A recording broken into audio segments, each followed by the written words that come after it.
Did you hear what Megyn Kelly just said? My own feeling is no one should have to die for a foreign country. No one should have to die for a foreign country. That is sloppy thinking.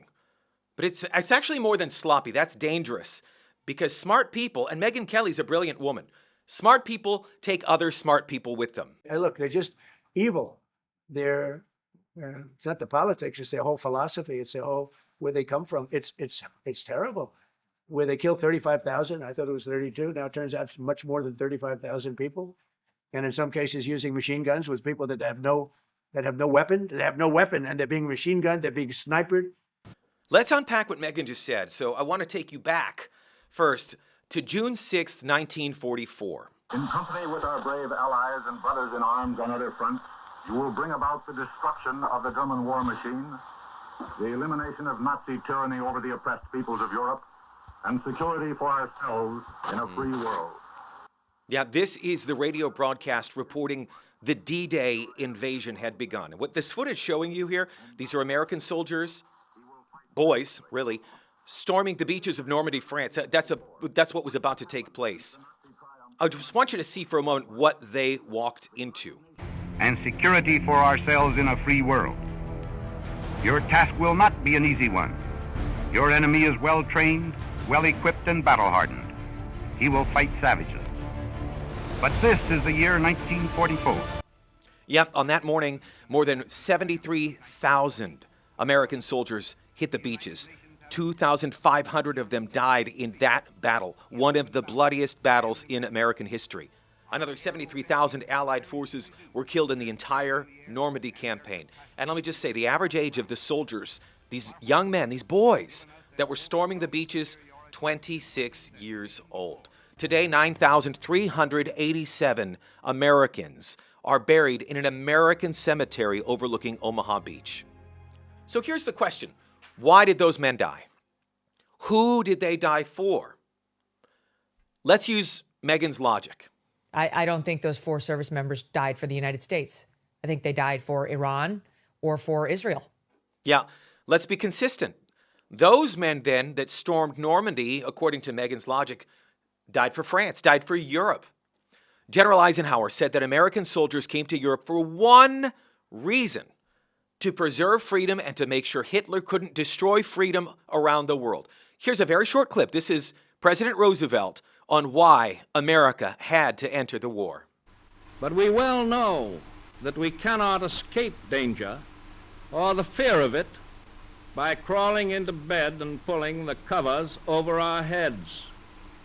If Great Britain goes down, the Axis powers will control the continents. It is no exaggeration to say that all of us in the Americas would be living at the point of a gun. You know what he didn't say?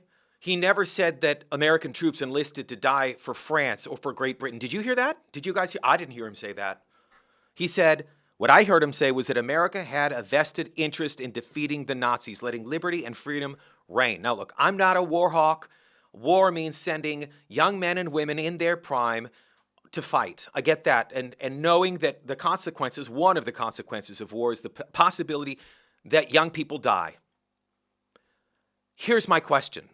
For all of the people on the left who are questioning what President Trump, what this administration's doing to bring down this regime in the Islamic Republic, and to some on the isolationist right, when did or does the Iranian threat become America's problem? If you don't think it's America's problem, we just did a deep dive on this show, the Beirut bombing, the Khobar Towers bombing, a deadly attack on American service members in Jordan, all things executed by Iran. We're not going to go through one by one. We just did that. The Trump administration says more Americans have been killed by this Iranian regime than any other terrorist regime on earth. At what point does the enemy knocking down your neighbor's door become your problem? Is it when he's already at the door? Is it when he's already inside? That's not a defense philosophy. That's not good strategy. That's wishful thinking that it just won't come. It's not our problem.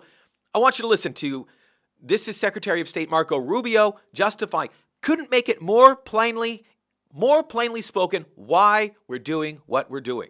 Listen, let me explain to you guys this in simple English, okay? Iran is run by lunatics, religious fanatic lunatics. They have an ambition to have nuclear weapons. They intend to develop those nuclear weapons behind a program of missiles and drones and terrorism that the world will not be able to touch them for fear of those things. And this is the weakest they've ever been. Now is the time to go after them. The president made the decision to go after them, take away their missiles, take away their navy, take away their drones, take away their ability to make those things so that they can never have a nuclear weapon. That's why the president made this decision. It was the right decision, and the world will be a safer place when these radical clerics no longer have access to these weapons. You see how they're using them now. He's exactly right. He's exactly right. Sometimes the right thing to do is to act. It's not to wait until it's too late. There's a form of peace, and it's a deceptive peace. It's a form of nonviolence, and that is dangerous. September 1938. I want to take you back again. British Prime Minister Neville Chamberlain, he flies to Munich to meet with Hitler.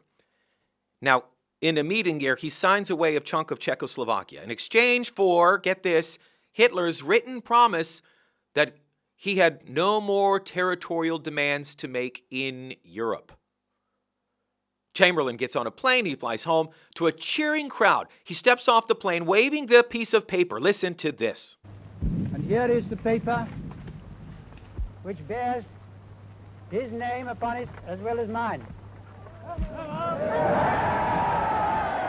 Yeah, Chamberlain, they called it Peace for Our Time. You heard the people cheering. The crowd goes wild. But the paper that Chamberlain signed wasn't worth the paper or the ink used on it. Winston Churchill alone mocked, called a paranoid warmonger. He stood up in the House of Commons. He said, "You're given the choice between war and dishonor. You chose dishonor, and you will have war." Less than a year later, September 1st, 1939, Germany invades Poland. 6 years, global war followed, 50 million people dead. Peace for our time. It lasted all of 11 months. Now, apply Megyn's logic. If General Eisenhower hadn't crossed the channel, if America had stayed home, what would have happened the very next morning? Well, most likely nothing. America would have been just as safe, just as comfortable, for a little while. It might have taken a month or months or a year. It'll take maybe 18 months. But here's what history teaches us about evil ambition. It doesn't stop moving forward because you've stopped paying attention, or because you've stuck your head in the sand, or because you don't want to pay any sort of attention to it. France also believed that Hitler's troops wouldn't march on Paris. They were wrong. May 1940, Germany conquers France. Took all of 6 weeks. This is Hitler standing in Paris, a country that also signed a treaty, I should tell you, with Germany. A country that helped sell out Czechoslovakia to buy themselves a little peace, a little more time. And eventually, the swastika would fly above the Eiffel Tower. Look, the price of looking the other way is never paid immediately. It's a trap. It's a lie that isolationism sells. It always feels cheaper. The cost isn't as high in the moment, but the bill's coming. The bill comes later. And when it comes with interest, compound interest. Here's Megyn one more time. Our government's job is not to look out for Iran or for Israel. It's to look out for us. And this feels very much, to me, like it is clearly Israel's war. No. Mark Levin wanted it. It's his war. Ben Shapiro, Lindsey Graham, Miriam Adelson. That's obvious. No, Megyn. This was not just Israel's war. It's been America's war, declared on us by Iran since the Islamic Revolution. This is, lawmakers in Tehran burning American flags. They do this almost on a weekly basis. While multiple presidential administrations, both parties, I should tell you, hesitated, negotiated. Barack Obama flew pallets of cash, billions in the middle of the night. Others looked the other way. Iran continued over the years to kill Americans. Every year that went by, every year the world chose comfort over confrontation. Iran got a little bit stronger, a little more lethal, a little more capable, a little more emboldened, more armed, better funded. And yes, what you're seeing here, closer to a nuclear weapon. Here is what sole isolationists will never tell you. Kicking the can down the road. It doesn't just delay a conflict. In this case with Iran, it made that can more explosive. The timing matters. It always has. The world learned that in 1938. The world is learning it again right now. The cause of American liberty and freedom isn't transactional. Take a look at this. I celebrate. We celebrate. I hope you're celebrating with the millions of Iranians in America, around the world, thanking, this is them thanking Prime Minister Netanyahu. They're laying flowers at Israeli embassies around the globe. They're chanting Bibi June. Bibi June, translated from Farsi, it means Bibi dear. That's how much this means to the people of Iran. America and Israel looked at some of the worst evil in human history and said, someone has to put a stop to it, and someone has to do it, and now is the time. Now is the moment. Perhaps for the first time in a very long time, America has sent a message. There is a price to pay for killing Americans. We are not defenders anymore. We are warriors, trained to kill the enemy and break their will. History is watching. Be the force you swore an oath to be: focused, disciplined, lethal, and unbreakable. We will finish this on America First conditions of President Trump's choosing. Yeah, for those questioning if this is America's war, of course it is. Whose is it? The Islamic Republic has been attacking Americans and killing and murdering Americans for decades. We were just too polite to respond. Freedom isn't free. I know you've heard that, and it's not a bumper sticker. It's a balance sheet. Every generation is handed that balance sheet and asked, are you willing to pay? The generation that stormed the beaches in Normandy on D-Day said yes. And now this generation is being asked the exact same question.